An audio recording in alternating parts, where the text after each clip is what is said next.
Welcome to part 6 of our chapter 8 discussion, where we'll be finishing off for this entire chapter. So we just have a couple more things to discuss here. So if we're using a periodic system, remember we usually wait till the very end of the year to determine our actual ending inventory, and then we calculate cost of goods sold. But sometimes if we're wanting to set up monthly financial statements or quarterly financial statements, we'll have to do that calculation throughout the year, which complicates it a little bit if we're not keeping track of cost of goods sold and inventory throughout the year. So if we want quarterly or monthly financial statements, we can choose between the gross profit method or the retail method. We would also sometimes, in the unfortunate event that something happens to your inventory, let's say a warehouse burns down, then you can't go do a physical count, and that's where these methods would also be very helpful to make some of those estimations. So we're going to look at the gross profit method first. So the first thing you want to do is determine the cost of goods available for sale, and then we're going to estimate the cost of goods sold by multiplying the net sales by the cost ratio, which we'll look at in a second. And then we're going to deduct cost of goods sold from the cost of goods available for sale to actually determine our ending inventory without actually having to go do a physical count, because it's really time consuming. And if we want a monthly financial statement, not all companies are going to be able to go do a physical count at the end of every month, so they can use a method like this to make some estimations. So let's look at an example. So here we find our cost of goods available for sale is $70,000. And then we want to subtract our cost of goods sold from that to find our estimated ending inventory. So to find your estimated cost of goods sold, you're going to take the net sales and you're going to multiply that by your cost ratio. So your cost ratio is simply the ratio of your cost of goods sold to your sales.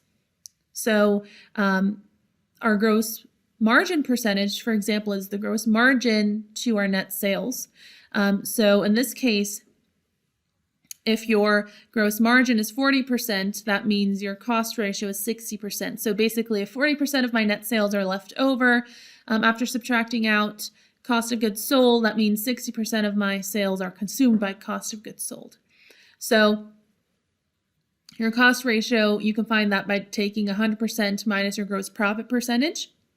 So in this case, we know gross profit percentage is 40%.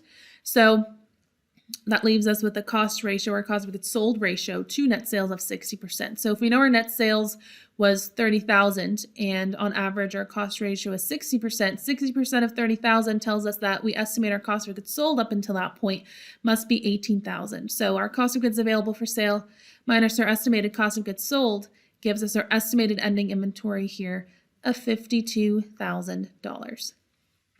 Now the other method is the retail method. So this is just slightly different. So you're going to need your cost of goods available. So in this case, $450. And then you also want to know, okay, of those goods available, what's the retail value? So in this case, the retail value is $1 million.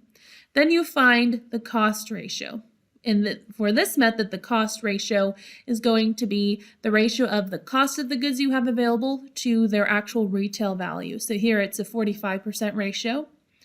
And then you need to do a physical count of inventory and figure out, okay, of the inventory that I just counted, what's its retail value? Well, in this case, it's $300,000. Well, we know that the cost of inventory at any point in time in this case is 45% of its retail value. So if the retail value of my ending inventory is $300,000, 45% of that must be my estimated ending inventory cost. So you're basically just applying that ratio from up above to your ending inventory at retail value. So if we know that the goods we had available, that 45% of its retail value actually represents its cost, then, well, the retail value of what I have left, 45% of that must refer to the cost of what is left over.